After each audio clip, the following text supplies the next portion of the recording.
Bom dia a todos, bom dia a todas, bom dia para você que nos assiste pela Pop TV em Sobradinho e Porto Alegre. Sejam todos muito bem-vindos e bem-vindas a mais um ICL Mercado Investimentos. Hoje, segunda-feira, dia de conhecer projeções do mercado, então vamos entender o que o mercado está esperando para os nossos indicadores, o que espera para a inflação, o que espera para a PIB, mas também o que espera para a semana no fim. Para da semana no fim dessa bolsa não, né, gente?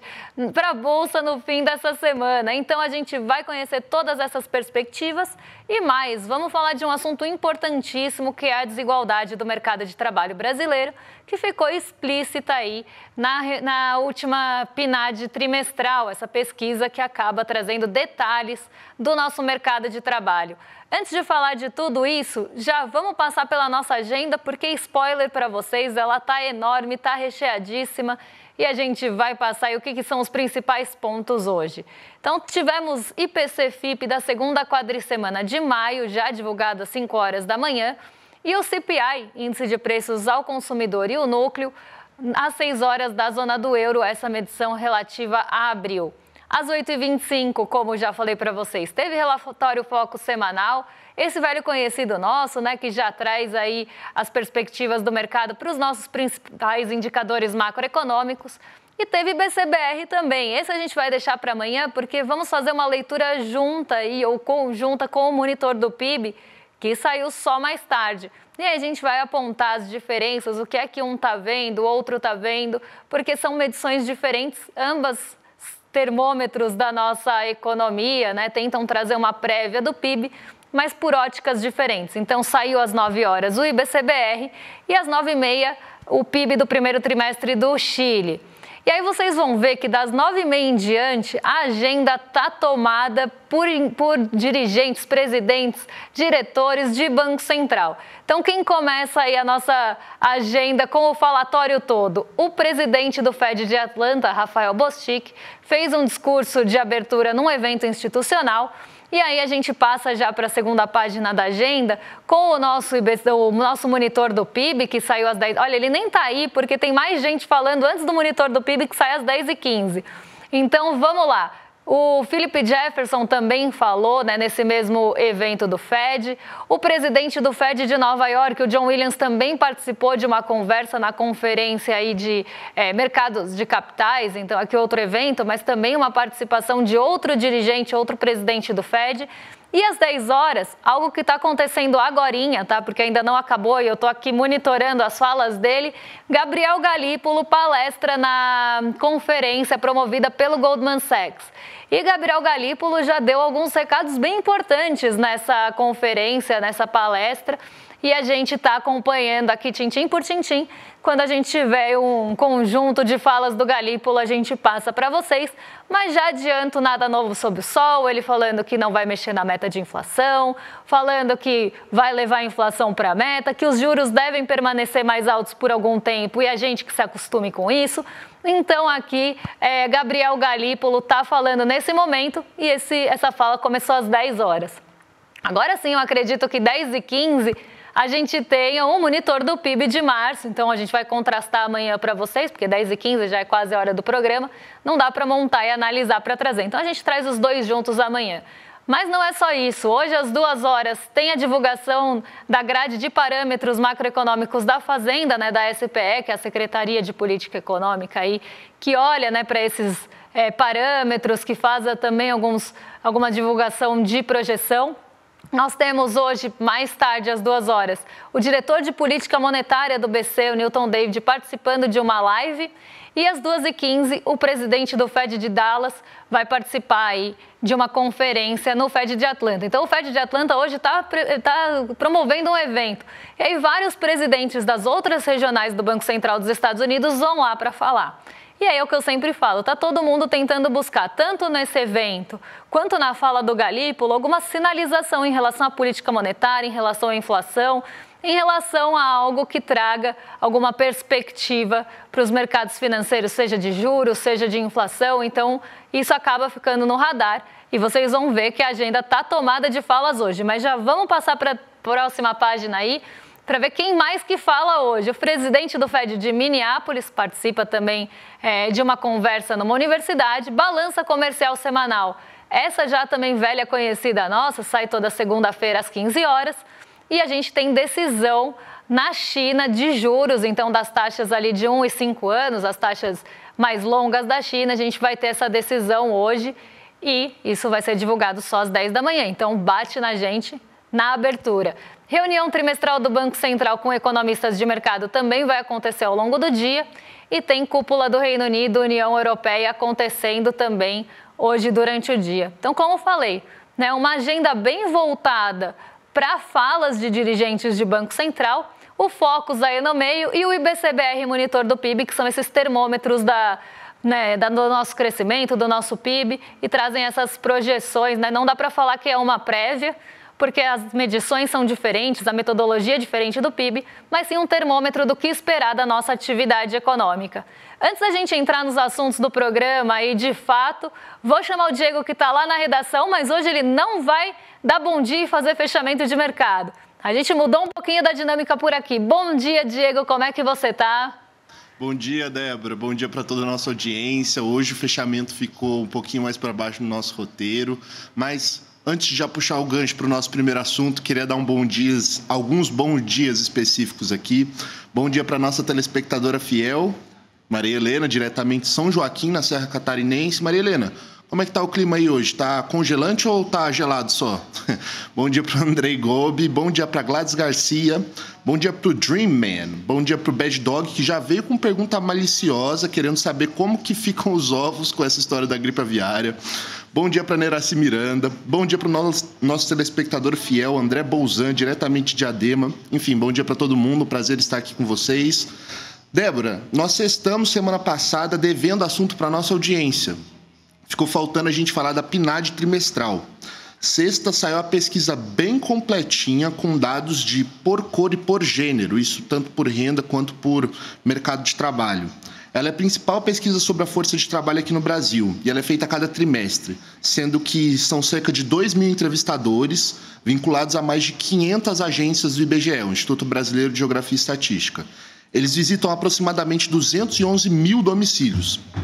E toda essa coleta de dados abrange cerca de 3.500 municípios, espalhados pelas 27 unidades da federação, para você ver que é uma pesquisa bem séria, bem grande, né, e bem profissional. Agora, Débora, o que a gente consegue aprender dessa PNAD que saiu na sexta-feira passada?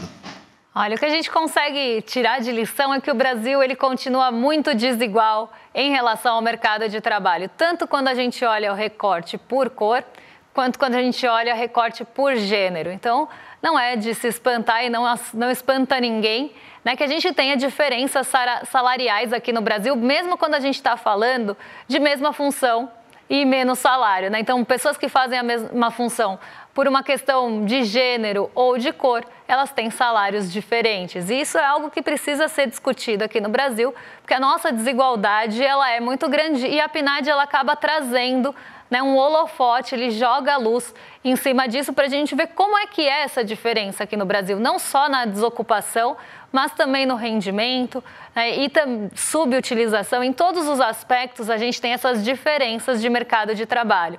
E isso vem já de uma herança, né, que a gente traz uma questão estrutural, de um racismo estrutural, de um machismo estrutural, e isso acaba sendo refletido em todos os aspectos da nossa sociedade e no mercado de trabalho não é diferente. Então a gente vê também essa desigualdade, a gente vê todas essas questões envolvendo racismo, envolvendo machismo no mercado de trabalho também. E para além ali, né, só dessa discussão, mas nos rendimentos, na desocupação, então na taxa de desemprego. Vamos começar aqui olhando, né, esse panorama para vocês entenderem direitinho o que eu estou falando. E aí vocês vão ver que a diferença é grande e assustadora. Então já vamos passar aí para a nossa primeira tabela em relação ao desemprego por gênero. Então, a gente tem um desemprego nesse primeiro trimestre de 2025 de 7% no geral. Então, essa é a média do país. No geral, a nossa taxa de desemprego está em 7%, mas essa é a média. E aí, aquela coisa, né, gente? Se você tem uma pessoa com febre e outra com hipotermia, na média está todo mundo normal, né? Na média está todo mundo 36 graus. E isso acontece em vários aspectos quando a gente pega médias gerais. Só que quando a gente começa a recortar, né, essa medição, quando a gente começa a olhar por segmentos, a gente vê a diferença. Então, entre os homens, a taxa de desemprego é 5,7%, 1,30 ponto percentual abaixo da média. Então, entre os homens, o desemprego é menor do que a média brasileira. Mas entre as mulheres, e aí é que eu falo, na média está todo mundo 7, né? Mas entre as mulheres, o desemprego é 8,7. 3 pontos percentuais acima dos homens. E aqui não é nem da média, né? Porque da média daria 2,7. 3 pontos percentuais acima dos homens. Então, as mulheres, ela tem mais desemprego. O desemprego é maior entre as mulheres do que entre os homens. E isso leva a média para 7%. E é aqui que eu estava justamente falando que olhar só média traz ali um panorama mais geral. Mas quando a gente começa a olhar por segmentações, e aí isso vale para muita coisa, vale para a inflação por extrato de renda, vale por uma série de fatores que a gente consegue, né, estratificar e ver como é que está esses indicadores macroeconômicos, né, em diversos segmentos. Mas aí não para por aí, porque quando a gente pega por cor, a gente também tem diferença no desemprego. Então, a média continua 7. Entre as pessoas brancas, o desemprego no primeiro trimestre de 2025 ficou em 5,6, 1,40 ponto percentual abaixo da média. Então, o desemprego é menor entre os brancos do que a média do Brasil. Mas quando a gente vai para, por exemplo, pessoas pretas, esse desemprego ele sobe para 8,4, 2,80 pontos percentuais acima dos brancos. E no caso de pessoas pardas, né, essa é a medição do IBGE, o IBGE que faz essa classificação de cor. Inclusive, eles colocam outra nomenclatura, mas aqui a gente usou cor para falar, né, dessa estratificação. Entre pardos, 8% de desemprego, 2,40 pontos percentuais a mais do que os brancos, nem a média, né, a mais do que as pessoas brancas. Então, aqui a gente já começa a ver que o desemprego é maior entre as mulheres e entre as pessoas pretas e pardas. Então, quando a gente faz, né, não tem esse cruzamento, quem faz isso muito bem e sempre divulga é o DIEESE, mas quando a gente vê de forma interseccional, então a gente vê uma mulher preta no Brasil, por exemplo, ela tem mais desemprego do que um homem branco, por exemplo. Ou uma mulher preta no Brasil ganha menos do que um homem branco, ou do que homens no geral. Então, a gente começa a ver esses recortes também de forma interseccional e consegue ver essa diferença, essa desigualdade tão explícita que tem no nosso país, refletida no mercado de trabalho. Agora, a gente vai para rendimentos médios do Brasil. Vamos lá pegar rendimentos primeiro por gênero.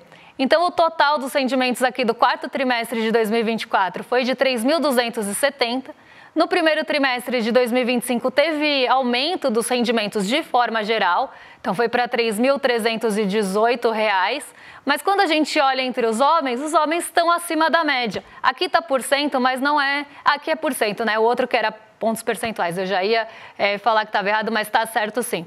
R$ 3.601 subiu para R$ 3.631, então teve uma alta aí de R$ 30.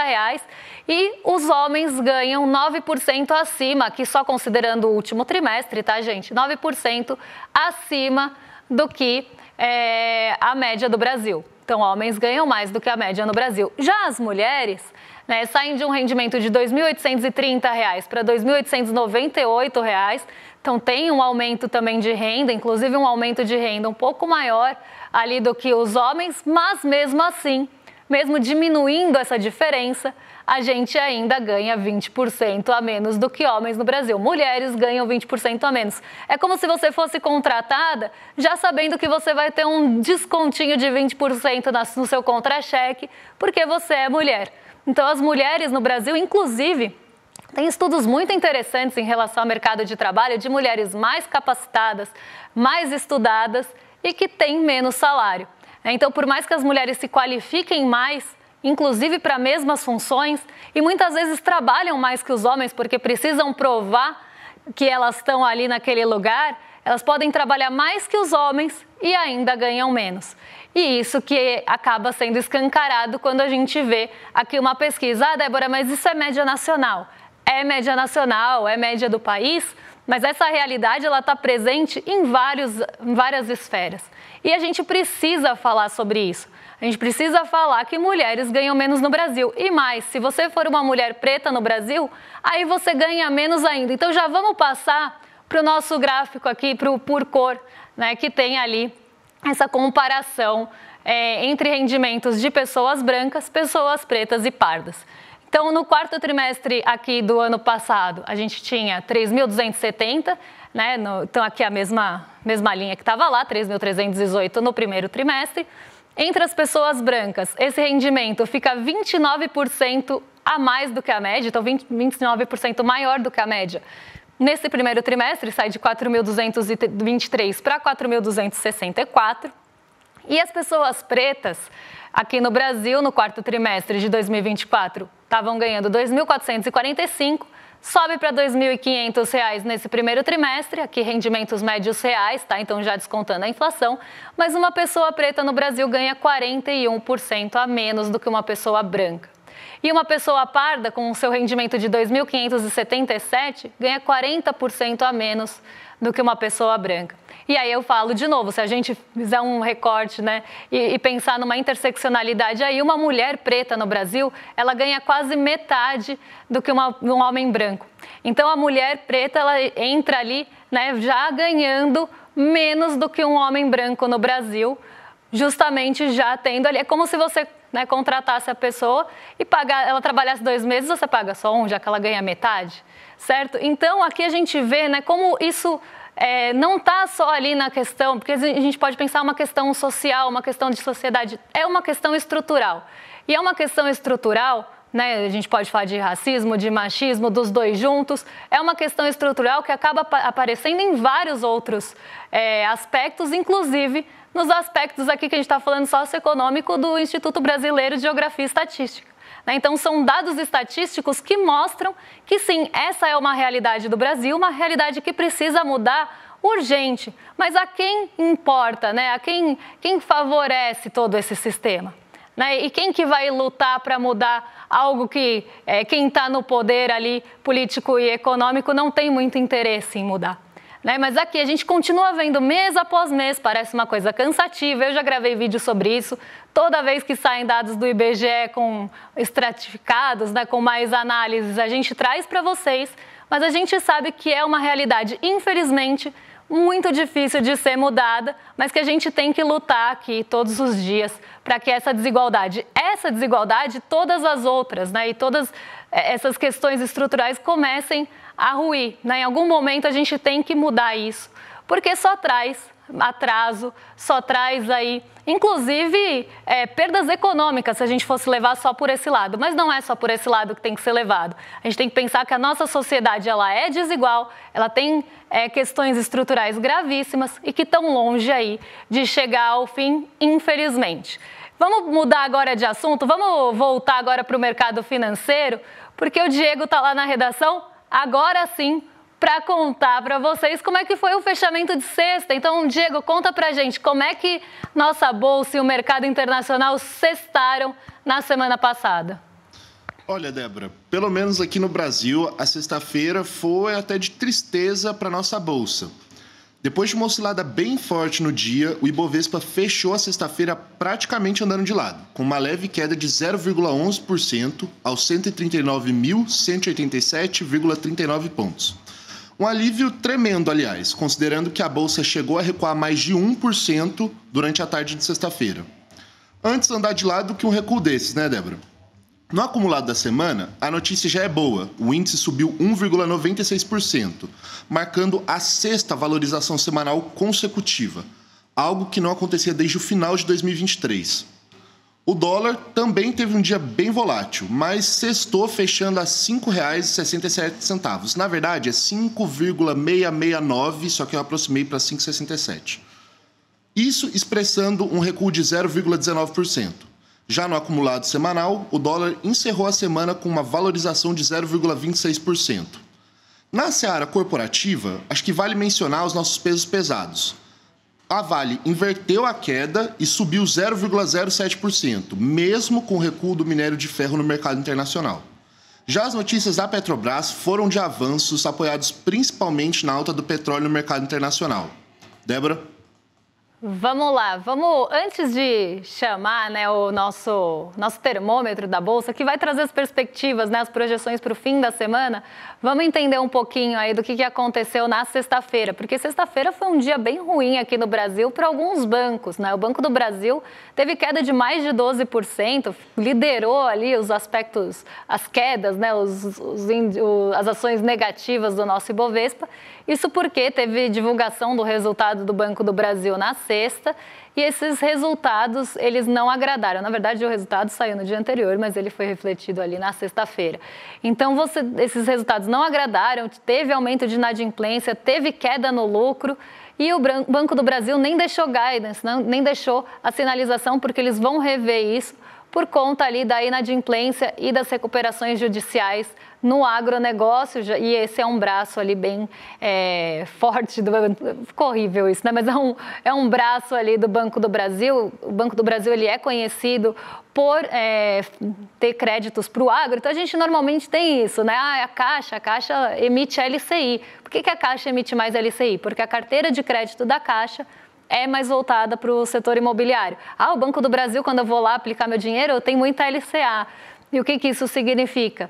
Né, que a carteira de crédito do Banco do Brasil é muito voltada para o agronegócio. A gente tem esses conhecimentos, né, quando a gente vai aplicar, e a gente acaba sabendo que a carteira de crédito daquele banco é voltada para aquele segmento, para aquele setor. E o Banco do Brasil, ele tem uma carteira de crédito bem voltada para o agronegócio. E alguns desses créditos estão com uma alta taxa de inadimplência e devido aí à recuperação judicial. Então, as empresas estão pedindo recuperação judicial e isso trava o pagamento das dívidas. Um dia a gente pode explicar aqui como funciona a recuperação judicial para vocês, mas essas dívidas elas não vão ser pagas até que se estipule um plano para pagamento desses devedores na recuperação judicial. Então, se uma empresa entra em recuperação judicial, ela não paga nada a partir daquele momento, até sair um plano que reestruture o pagamento dessas dívidas e aí ela vai pagar conforme esse plano de recuperação judicial. É assim que funciona e por isso que o Banco do Brasil foi tão impactado pela recuperação judicial.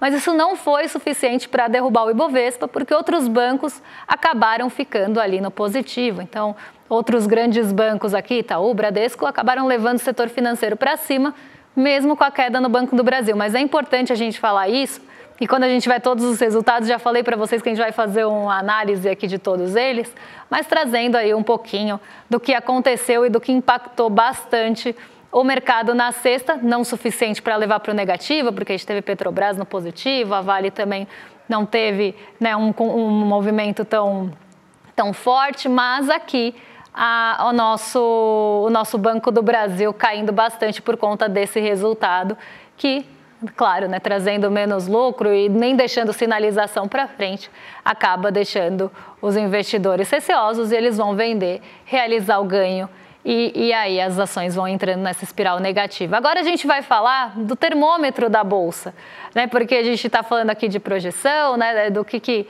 aconteceu na sexta, mas o que será que o mercado está esperando para sexta-feira que vem? Como o mercado acha que a Bolsa vai sextar na semana que vem? Então vamos descobrir juntos, porque o mercado continua otimista, mas com um otimismo um pouquinho menor do que estava na semana passada. Para quem lembra, a gente tinha um otimismo bem grande na semana passada, inclusive aquelas pessoas que acreditavam que o Ibovespa ia ficar em cima do muro, perto do 0 a 0, ou foram ali para o otimismo ou para o pessimismo. Nessa semana a gente volta para esse cenário um pouco mais de indecisão e cresce as pessoas pessimistas e diminui as pessoas otimistas com o Ibovespa. Então vamos colocar aí na tela para o pessoal de casa acompanhar. Na semana passada, 50% de quem respondeu à pesquisa, e quem responde essa pesquisa é o mercado, 50% do mercado financeiro, ou pelo menos do mercado financeiro respondente da pesquisa, acreditava que a Bolsa ia ficar no azul, que ia ficar positiva. 16,67% acreditava que a Bolsa ia ficar no 0 a 0 e 33,33% em queda no fim da semana. Bom, quem acertou, né, foi a maioria aí, a Bolsa subiu 1,96, sexta semana de alta consecutiva, Ibovespa em um bom momento aí de recuperação de fôlego, batendo máxima e conseguindo recuperar boa parte das perdas do ano passado, ou do fim do ano passado, para ser mais exato. Nessa semana o otimismo diminuiu um pouquinho aí, foi de 50% para 40%, 20% dos respondentes acredita que a Bolsa vai ficar orbitando 0 a 0, nem com perda nem com ganho, mas ali muito perto do zero, e 40% das pessoas acredita que a Bolsa vai cair. Então a gente diminui a parcela otimista com a Bolsa e aumenta a pessimista e a parte ali que acha que a Bolsa vai ficar no 0 a 0. E essa semana ela é importante. Uma série de indicadores vão sair, hoje sai IBCBR, mas a gente tem outras divulgações importantes aqui no Brasil e fora que podem ser condutores dessa semana. Mas o mercado acredita, na sua maioria, que a gente vai ter a 7ª alta consecutiva semanal aqui na nossa Bolsa, acreditando que ainda tem fôlego para o nosso Ibovespa subir, dependendo de como as notícias saírem. Vamos ver se o mercado vai continuar acertando, porque veio acertando, é até raro, né? Mas tirando as 2 primeiras semanas que tinha um pessimismo maior aí, a Bolsa subiu, depois disso o mercado passou a acertar as altas. Então vamos ver se continua acertando. Agora o que eu quero saber, Diego, é se o mercado como é que o mercado está em relação a focos? Será que o mercado também, né, não está revisando aí para tentar acertar um pouco mais? Porque normalmente focos só erra mesmo. Olha, Débora, eu acho que o mercado aparentemente está fazendo a sua lição de casa, né? Mas sobre o Focus, ele saiu agorinha, às 8h25 da manhã, e foi divulgado pelo Banco Central. Ele é um relatório que é divulgado toda segunda-feira, né? E é um relatório que contém as projeções das maiores instituições do mercado financeiro para os principais indicadores macroeconômicos do país. Dessa vez, as apostas dos analistas para a inflação e para o câmbio desse ano deram uma escorregada, ainda que bem de leve. Ao mesmo tempo, a projeção para o crescimento do PIB nesse ano subiu. Agora, a taxa de juros, essa continua paradinha, estacionada no exato mesmo lugar, sem nenhuma surpresa, sem emoção. O cenário está mudando aos poucos, com algumas sinalizações no radar, Débora. E a gente segue de olho porque é extremamente importante entender esses movimentos e entender o que o mercado financeiro está pensando e está projetando para a nossa economia. Agora, o que mais que a gente consegue extrair desse Focus dessa semana, Débora? Olha, parece, né, que é horóscopo, porque toda semana a gente lê o Focus e ele muda, né? Então parece horóscopo que, olha, o IPCA vai para 5,50, aí semana que vem já não é mais 5,50, já mudou. E até perguntaram aqui, o Focus está fora de Focus, né? O que está acontecendo? O mercado ele vem revisando para baixo a projeção do IPCA, e aqui eu acho muito ligado a essa queda, essa previsão, essa redução de previsão, muito ligada agora ao Galípolo se alinhando mais ao discurso do mercado financeiro. Então, já que agora tem um presidente do Banco Central mais alinhado aos interesses do mercado financeiro, eles conseguem começar a jogar essa projeção para baixo, já que só agora, não bastasse todos os acenos anteriores, eles veem um maior compromisso no combate inflacionário.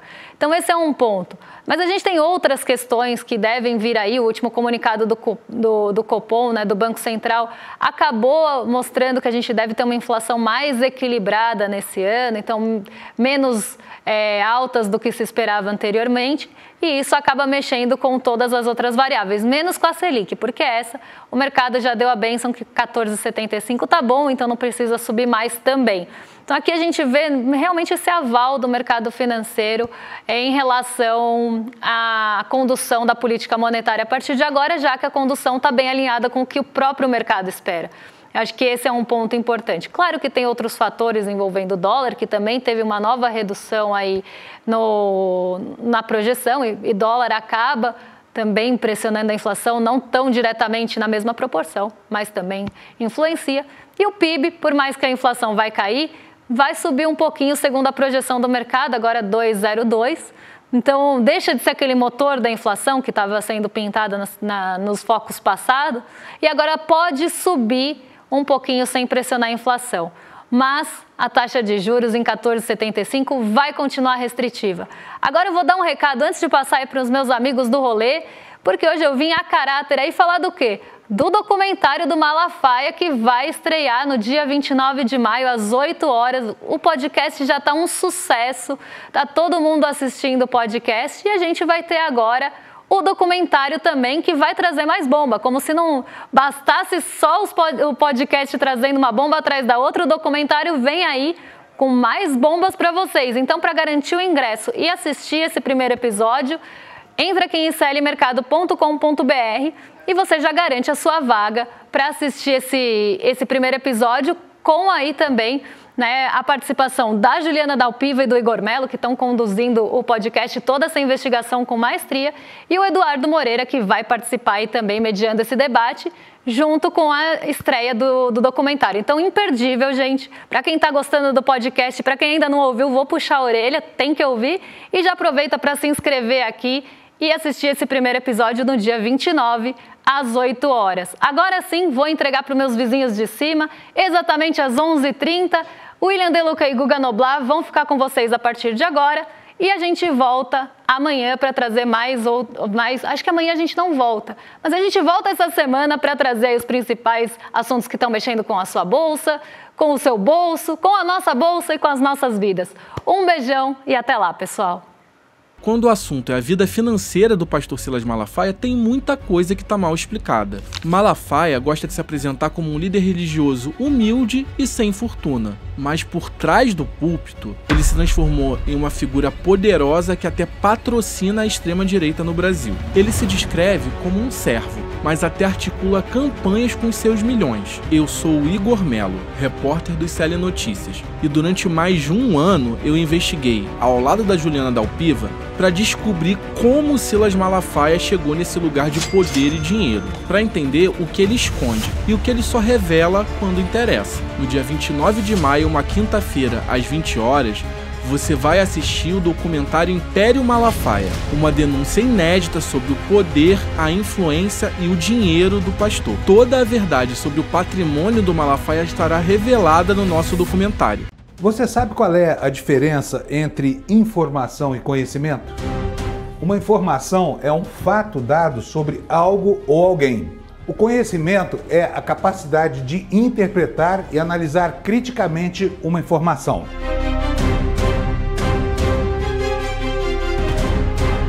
Todas as manhãs, o Desperta ICL analisa os principais fatos do Brasil e do mundo para que você comece o dia muito bem informado e cheio de conhecimento para entender o que está por trás das notícias. Não perca! Desperta ICL todos os dias de segunda a sexta às 7 horas da manhã. Comigo, Fábio Panunzio. Eu espero você.